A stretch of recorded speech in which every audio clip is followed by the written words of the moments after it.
आज हम लोग एग्रीकल्चर चैप्टर के सबसे लास्ट टॉपिक को डिस्कस करने जा रहे हैं, जिसका नाम है impact of globalisation on agriculture. यानी कि ग्लोबलाइजेशन का एग्रीकल्चर के ऊपर क्या इम्पैक्ट पड़ा है ना, इसी के बारे में हम लोग आज बात करेंगे। सबसे पहले हम लोग यहाँ पे एक टर्म को समझ लेते हैं, ग्लोबलाइजेशन। देखिए, ग्लोबलाइजेशन टर्म को ना हम लोग बहुत ही अच्छे तरीके से समझ चुके हैं जियोग्राफी में, सॉरी जियोग्राफी नहीं, हिस्ट्री में। हिस्ट्री में आपका एक चैप्टर था the making of a global world, याद कीजिए। The making of a global world आपका जो चैप्टर था, वो चैप्टर बेसिकली किस बारे में था? ग्लोबलाइजेशन के बारे में ही था, है ना। चलिए, यदि आपको थोड़ा बहुत याद है तो अच्छी बात है, नहीं तो हम लोग एक बार फिर से बात कर लेते हैं कि आखिर ग्लोबलाइजेशन का मतलब होता क्या है। ग्लोबलाइजेशन का मतलब होता है movement of goods and services across the country. मतलब क्या हुआ इसका? इसका मतलब ये हो गया कि एक कंट्री से किसी दूसरे कंट्री में जब गुड्स और सर्विसेज का एक्सचेंज हो सके बिल्कुल फ्रीली, उसी चीज को तो कहते हैं ना हम लोग ग्लोबलाइजेशन। इसका मतलब ये हो गया कि आज यदि हमारे इंडिया में जापान से कोई सामान आ पा रहा है बिकॉज ऑफ ग्लोबलाइजेशन, क्योंकि हमने उसको परमिशन दे रखा है कि हाँ तुम आ सकते हो, अपने सामानों को यहाँ पे आके बेच सकते हो। क्या इसका मतलब तो ये हुआ? तो ग्लोबलाइजेशन का बेसिकली मतलब ये होता है कि कोई भी एक कंट्री किसी दूसरे कंट्री में जाके अपने गुड्स एंड सर्विसेज को एक्सचेंज कर सकता है, आइडिया को एक्सचेंज कर सकता है। इसी चीजों को हम लोग कहेंगे ग्लोबलाइजेशन। लेकिन यहाँ पे हम लोग पढ़ने वाले हैं कि एग्रीकल्चर पे ग्लोबलाइजेशन का क्या इम्पैक्ट पड़ा। क्या एग्रीकल्चरल प्रोडक्ट भी एक जगह से लेकर दूसरे जगह एक्सचेंज किए जाते थे? इसी के बारे में हम लोग आज जानेंगे, ठीक है। तो बेसिकली किसके बारे में करने वाले हैं हम लोग? बात ये करने वाले हैं कि एग्रीकल्चर के ऊपर ग्लोबलाइजेशन का क्या इम्पैक्ट पड़ा। क्या एग्रीकल्चरल प्रोडक्ट यानी कि एग्रीकल्चरल प्रोड्यूस एक जगह से दूसरे जगह मूव किए जाते थे पहले? इसी के बारे में हम लोग आज पूरा पढ़ने वाले हैं। देखिए, लिखा हुआ है in the 19th century when European traders came to India, Indian spices were exported to different countries of the world। ये बात कब का हो रहा है? ये बात हो रहा है 19th सेंचुरी का। 19th सेंचुरी में जब हमारे यूरोप के ट्रेडर यहाँ पे आए, यानी कि व्यापारी लोग जब हमारे भारत में आए, तो वो लोग भारत में आके बेसिकली क्या करते थे? इंडियन स्पाइसेस यानी कि भारत के कुछ मसाले लेते थे कम दामों में और दूसरे कंट्री में जाके बेसी दामों में उसको बेचते थे, यानी कि प्रॉफिट को कमाते थे। तो यहाँ पे अब आप इस बात को थोड़ा सा कनेक्ट करने की कोशिश कीजिएगा कि हमारे उस समय भारत में ग्लोबलाइजेशन था, यानी कि यहाँ पे लोग आते थे, सामानों को लेके जाते थे, किसी दूसरे कंट्री में बेचते थे, है ना। तो यानी कि वो लोग क्या कर रहे थे? गुड्स एंड सर्विसेज का एक्सचेंज कर रहे थे। तो ये बात हो रहा है 19th सेंचुरी का, जब हमारे यूरोप के ट्रेडर लोग, व्यापारी लोग हमारे भारत आते थे, यहाँ से मसालों को खरीदते थे और खरीदने के बाद जाके अलग अलग कंट्री में उसको महंगे दामों में बेचते थे, ठीक है। चलिए आगे बढ़ते हैं फिर। अच्छा, ऐसा वो लोग क्यों करते थे? इसलिए करते थे क्योंकि शुरुआत से भारत का जो मसाला है वो हमेशा डिमांड में रहा है ना। चाहे मसाला हो, चाहे कॉटन हो, कुछ भी हो, हमेशा से वो डिमांड में ही रहा है। आगे, farmers of South India were encouraged by the European traders to grow spices. अब चूंकि यूरोपियन ट्रेडर पूरा का पूरा मसाला खरीद के एक दूसरे कंट्री में जाके बेचते थे, इसके लिए वो लोग क्या करते थे? हमारे साउथ इंडिया के लोगों को, साउथ इंडिया के लोगों का मतलब क्या होगा? केरला हो गया, तमिलनाडु हो गया, कर्नाटक हो गया, आंध्र प्रदेश हो गया, इन सब जगहों पे जाके वो ब्रिटिशर्स लोग वहाँ के लोगों को इनकरेज करते थे कि हाँ तुम हमारे लिए क्या करो? स्पाइसेज का प्रोडक्शन करो, यानी कि मसाले का प्रोडक्शन करो और हमको तुम अपना दे देना, बदले में हम तुमको पैसा दे देंगे। और वही ब्रिटिशर्स क्या करते थे? उसको खरीद के बाकी दूसरे कंट्री में जाके महंगे दामों में बेचते थे, है ना। ये चलता रहता था उस समय पे। During the British period cotton was exported to Britain as raw material for their textile industry. लेकिन यदि हम लोग बात करें ब्रिटिश पीरियड का, यानी कि जब हमारे कंट्री पे अंग्रेजों का कब्जा था, उस समय पे वो लोग ज़्यादातर कॉटन को एक्सपोर्ट करते थे। मतलब कि भारत के कॉटन को लेके जाते थे अपने, कहाँ? ब्रिटेन में लेके जाते थे। और ब्रिटेन में लेके जाके वहाँ से वो लोग क्या करते थे? कपड़ों को बनाते थे। क्या करते थे? कपड़ों को बनाते थे। तो यहाँ से आप ये कह सकते हैं कि एग्रीकल्चर जो भारत का रहा है वो हमेशा से डिमांड में रहा है। इसीलिए मसाला, कॉटन, जूट, ये सब जो है ना अलग अलग जगहों पे एक्सपोर्ट होते रहते थे। तो यहाँ से हम लोग कह सकते हैं कि बिल्कुल ग्लोबलाइजेशन का एग्रीकल्चर के ऊपर बहुत बड़ा इम्पैक्ट पड़ा था, है ना। चलिए आगे बढ़ते हैं फिर। तो वही बात यहाँ पे कहा गया था कि during the British period cotton was exported to Britain as a raw material for their textile industry.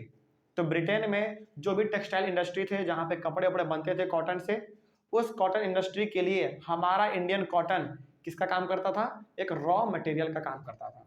और वही लोग कॉटन से कपड़ा बनाते थे, फिर दोबारा लाके भारत में ही बेचते थे, है ना। आगे, cotton textile industry in Manchester and Liverpool flourish due to the availability of good quality cotton from India. Britain में खास करके दो जगह, मैनचेस्टर और लिवरपूल ये दो ऐसे जगह हैं ब्रिटेन के जो कि कॉटन टेक्सटाइल इंडस्ट्री में बहुत आगे थे। मैनचेस्टर यूनाइटेड के बारे में आपने पढ़ा है, इसके बारे में आपने हिस्ट्री में पढ़ा है, हमने पढ़ाया है आपको। तो मैनचेस्टर और लिवरपूल ये दो ऐसे जगह थे ब्रिटेन के जहाँ पे कि कॉटन टेक्सटाइल इंडस्ट्री बहुत ज़्यादा था, यानी कि ऐसे इंडस्ट्री जहाँ पे कि कॉटन से रिलेटेड कामों को परफॉर्म किया जाता था। और ये खास करके मैनचेस्टर और लिवरपूल का जो कॉटन टेक्सटाइल इंडस्ट्री था वो क्यों चल पा रहा था, क्योंकि हमारे इंडिया से good quality of cotton export होते थे, यानी कि बहुत बेहतरीन क्वालिटी का हमारे इंडिया से कॉटन एक्सपोर्ट होके ब्रिटेन चल जाते थे। और ब्रिटेन में भी खास करके कहाँ पे, मैनचेस्टर और लिवरपूल में, तभी जाके वहाँ का कॉटन टेक्सटाइल इंडस्ट्री चलता था। यदि हमारे इंडिया से कॉटन वहाँ पे नहीं जाता तो फिर वो भी बंद हो जाता। ठीक है, आगे तो सोचिए कि कितना ज़्यादा हमारा एग्रीकल्चर का डिमांड था उस समय पे। आगे हमारा है the Champaran movement was started in 1917 in Bihar because farmers of Champaran were forced to grow indigo on their land. तो यहाँ पे आप क्या देख रहे हैं, ब्रिटिशर्स अलग अलग चीज़ों के ऊपर ज़्यादा फोकस दे रहे हैं। जैसे पहला आपने देखा स्पाइसेस के ऊपर, दूसरा आपने देखा कॉटन के ऊपर, और तीसरा आपने क्या देख रहा है, तीसरा आप ये देख रहे हैं इंडिगो। तो इंडिगो भी ना ब्रिटिशर्स लोग बहुत पसंद करते थे। तो इंडिगो का खेती बेसिकली कहाँ पे होता था, हमारे इंडिया में होता था। और इंडिया में भी सबसे ज़्यादा कहाँ पे, चंपारण में, यानी कि बिहार के चंपारण में होता था। तो अब यहाँ पे देखिए, इंडिगो जब हमारे बिहार के चंपारण के लोग इंडिगो का जब खेती करते थे तो शुरुआत में तो वो बिल्कुल खुशी खुशी करते थे, क्योंकि उनको जो रोजगार चाहिए था, पैसा चाहिए था वहाँ के किसानों को, तो वो लोग बिल्कुल अपना आराम से खेती बाड़ी करते थे। लेकिन इंडिगो ना थोड़ा सा टाइम कंज्यूमिंग एक्टिविटी था, वो समय उसमें बहुत लगता था, प्लस लेबर भी बहुत लगता था। लेकिन इतना कुछ करने के बावजूद भी अंग्रेज लोग क्या करते थे, उसको सस्ते दामों में खरीद लेते थे। इससे जो है हमारे इंडियन फार्मर को बहुत ही नुकसान होता था। जितना उन्होंने टाइम दिया अपना उसमें, जितना उन्होंने अपना पैसा लगाया, लेबर लगाया, सारा का सारा उसको मुनाफा के रूप में नहीं मिल पाता था, कहीं ना कहीं उसको लॉस होता था। इस वजह से लोग क्या करते थे, इंडिगो का खेती करने से मना कर देते थे कि नहीं, हम इंडिगो नहीं करेंगे क्योंकि हमारा सारा समय इसी में चल जाता है, हम कोई दूसरा काम घर का नहीं कर पाते हैं। तो इस वजह से चंपारण के लोगों ने क्या किया, मना कर दिया कि हम जो है अब इंडिगो का खेती नहीं करेंगे। तो इस वजह से जो है यहाँ पे ब्रिटिशर्स उसको फोर्स करने लगे कि क्यों नहीं करोगे, है ना। तो इस वजह से यहाँ पे चंपारण मूवमेंट लॉन्च किया गया, किसके द्वारा, गांधी जी का द्वारा। और ये वही समय है 1917 जब पहली बार गांधी जी बिहार आए थे। ठीक है, याद रखिएगा इस चीज को, चंपारण मूवमेंट के दौरान। तो सोचिए कि मसाला हो गया, हमारा कॉटन हो गया और इंडिगो हो गया, कितना ज्यादा डिमांड में था उस समय पे, कि ब्रिटिशर्स को फोर्स करना पड़ता था हम लोगों को कि इन सब चीजों का फसल करो, है ना। बहुत ज्यादा हमारा डिमांड था उस समय पे। उसके बाद they were unable to grow food grains to sustain their lives. Indigo का खेती करने में इतना समय लगता था, इतना लेबर लगता था, इतना पैसा लगता था कि किसानों के पास अपने फैमिली को देखने का टाइम ही नहीं मिल पाता था, अपने फैमिली के लिए अनाज उगाने का समय ही नहीं मिल पाता था। सोचो, इतना ज़्यादा टाइम कंज्यूमिंग एक्टिविटी था कौन सा, इंडिगो का खेती करना। ठीक है, तो वही यहाँ पे लिखा हुआ था कि they were unable to grow food grains to sustain their family. तो अपने फैमिली को जिंदा रखने के लिए उसको क्या चाहिए, फूड ग्रेन चाहिए, अनाज चाहिए भाई। और ये अनाज ही अपना प्रोड्यूस नहीं कर पा रहा था। ठीक है, कहाँ से कर पाएगा, पूरा समय उधर चल जा रहा है, पूरा पैसा चल जा रहा है, पूरा लेबर घर का उधर लगा हुआ है ना। इस वजह से अपने फैमिली का भी वो देखभाल नहीं कर पाते थे। उसके बाद Indigo was necessary for the textile industries which were located in Britain. देखिए, इंडिगो का बेसिकली क्यों इस्तेमाल करते थे लोग मालूम है उस समय पे, अपने कपड़े को रंगने के लिए। नीला, हम लोग उसको नील कहते हैं हिंदी में इंडिगो को, तो कपड़ों को रंगने के लिए इस्तेमाल होता था हमारा इंडिगो, और बहुत ही बेहतरीन नीला रंग वो देता था, बेहतरीन नीला रंग। तो जो ब्रिटेन में खास करके मैनचेस्टर और लिवरपूल में जो हमारा कॉटन टेक्सटाइल इंडस्ट्री था, उसको क्या चाहिए, वहाँ पे कपड़ा तो बन रहा है, कॉटन टेक्सटाइल इंडस्ट्री है तो कॉटन का कपड़ा वहाँ पे बन रहा है, लेकिन कपड़े को रंगने के लिए क्या चाहिए, इंडिगो चाहिए। बात समझ में आ रही है। तो इंडिगो का पूर्ति करने के लिए जो है अंग्रेज लोग हम लोगों को पूरा जबरदस्ती कहता था कि तुम इंडिगो का खेती करो क्योंकि हमको इंडिगो चाहिए। बात समझ में आ रही है? तो वही यहाँ पे लिखा हुआ था कि indigo was necessary for the textile industries which we are located in Britain. तो ब्रिटेन में जितने भी हमारे टेक्सटाइल इंडस्ट्री थे, वहाँ पे जो भी कपड़े बनते थे उसको रंगने के लिए इंडिगो का इस्तेमाल बहुत ज़्यादा होता था। अब इंडिगो का इस्तेमाल हो रहा है, इसका मतलब इंडिगो का खेती करना पड़ेगा, है ना। चलिए आगे बढ़ते हैं फिर। Indian farmer should diverse. चलो अच्छा एक बात यहाँ पे बताओ, क्या यहाँ तक में कोई डाउट? यहाँ तक में बेसिकली हमको ये समझ में आता है कि ग्लोबलाइजेशन का एग्रीकल्चर के ऊपर बहुत बड़ा इम्पैक्ट पड़ा, इसीलिए हमारे भारत से स्पाइसेस, कॉटन और इंडिगो ये कुछ ऐसे प्रोडक्ट्स हमारे इंडिया से बहुत ज़्यादा एक्सपोर्ट होते थे बिकॉज ऑफ ग्लोबलाइजेशन। और ग्लोबलाइजेशन का मतलब ही होता है exchange of goods and services across the country. ठीक है, आगे बढ़ते हैं। तो यहाँ तक में हमारा जो बेसिकली वही बात लिखा हुआ था।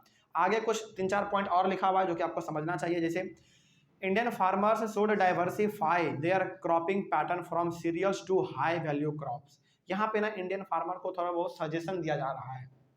सजेशन ये दिया जा रहा है कि इंडियन फार्मर को अपने फसल उगाने का जो तरीका है उसको बदलना चाहिए।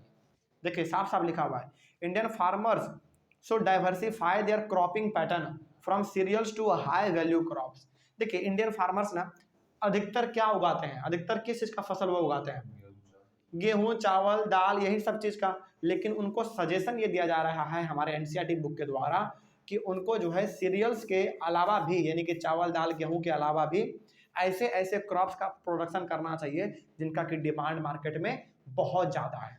एग्जाम्पल के तौर पे इंडिगो, एग्जाम्पल के तौर पे हमारा कॉटन, एग्जाम्पल के तौर पे हमारा सिल्क, ये सब चीज़ हो गया हमारा। पसंद में आ रही है? तो वैल्यूएबल क्रॉप का उसका प्रोडक्शन भी करना चाहिए और सीरियल क्रॉप्स का भी प्रोडक्शन करना चाहिए। ठीक है, आगे। India's diverse climate can be use to grow a wide range of high value crops. और इंडिया के पास तो इतना अच्छा क्लाइमेट है, इतना अच्छा इसका वातावरण है कि यहाँ पे सीरियल से लेके हाई वैल्यू क्रॉप को भी उगाया जा सकता है। क्योंकि इंडिया में ऐसा तो नहीं है कि हमेशा ठंडा ही रहता है या फिर हमेशा गर्मी ही रहता है, ऐसा तो नहीं है। यहाँ पे गर्मी भी आता है, बरसात भी आता है, सर्दी भी आता है, ऑटम भाई पतझड़ भी आता है, सब प्रकार का यहाँ पे माहौल हमारा देखने को मिलता है ना। तो इंडिया का जितना सुंदर क्लाइमेट है फूड ग्रेन्स के प्रोडक्शन के लिए उतना किसी का नहीं है। ठीक है, तो इनको जो है इंडियन फार्मर्स को अपने फसल करने के तरीके को बदलना चाहिए, सीरियल क्रॉप से वैल्यूएबल क्रॉप की तरफ बढ़ना चाहिए। ठीक है, दोनों जरूरी है। उसके बाद यदि हम लोग ऐसा करते हैं, सीरियल क्रॉप्स के साथ साथ हाई वैल्यू क्रॉप्स का भी यदि हम लोग प्रोडक्शन करते हैं तो इससे क्या होगा, देखिए this will increase incomes and reduce environmental degradation. इससे होगा क्या? सबसे पहला बात तो इनकम हमारा बढ़ेगा।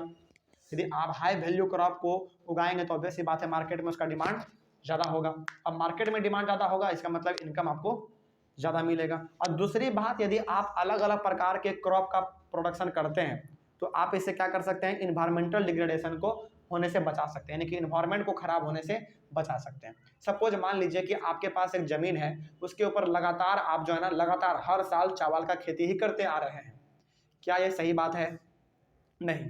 फार्मिंग सिस्टम क्या कहता है? फार्मिंग सिस्टम ये कहता है कि यदि आपके पास एक लैंड है तो उस लैंड पे season to season, according to season आप उस पर अलग अलग प्रकार का खेती करते रहिए। हो सकता है कि एक बार आपने उस पर चावल का खेती किया, अगले बार गेहूं का कर लीजिए, अगले बार फिर से आप दाल का कर लीजिए, अगले बार शुगर कैन का कर लीजिए, है ना। यानी कि हमको जो है एक ही लैंड यदि है तो उस पर अलग अलग चीज़ों को बदलते रहना चाहिए। इससे क्या होगा, हमारा इन्वायरमेंटल डिग्रेडेशन नहीं होगा, यानी कि हमारा वातावरण का मतलब यहाँ पे क्या होगा कि मिट्टी जो है हमारा खराब नहीं होगा। यदि हम लोग बार बार फसल को बदल के करेंगे तो सॉइल का फर्टिलिटी भी बरकरार रहेगा, इसीलिए कहा गया था। ठीक है, तो वही बात यहाँ पे है। आगे, fruits, vegetables, flowers, medicinal plants, biodiesel crops like jatropha and jojoba need much less irrigation than rice और शुगर कैन। तो यहाँ पे ना बेसिकली वैल्यूएबल चीज़ों के बारे में लिखा गया है। तो ये ऐसे कुछ वैल्यूएबल क्रॉप्स हैं जो कि सीरियल्स के अलावा है, यानी कि चावल दाल गेहूं के अलावा है। ये चावल दाल गेहूं इन सब के अलावा ये कुछ ऐसे यहाँ पे क्रॉप्स लिखे हुए हैं जो कि बहुत ज़्यादा वैल्यूएबल है, इनका मार्केट में डिमांड ज़्यादा है। और यदि हम लोग इसका इस्तेमाल करें, इनको हम लोग यदि प्रोड्यूस करें, तो हमारा इनकम तो बढ़ेगा ही बढ़ेगा, इन्वायरमेंटल डिग्रेडेशन हमारा घट जाएगा, यानी कि इन्वायरमेंट हमारा उतना खराब नहीं होगा। बात समझ में आ रही है? चलिए आगे बढ़ते हैं फिर। इसी के साथ और इसी क्लास के साथ हमारा जो है ये चैप्टर एग्रीकल्चर आपका पूरी तरीके से खत्म होता है। आई होप ऑनलाइन वाले बच्चे आपको भी समझ में आया होगा। किसी भी प्रकार के किसी भी टॉपिक में डाउट रहे तो आप बेझिझक एक बार कमेंट कर लीजिएगा। अगले वाले क्लास में हम लोग मिलेंगे एक नए चैप्टर के साथ और एक नए शुरुआत के साथ। तब तक के लिए thank you very much and have a nice day.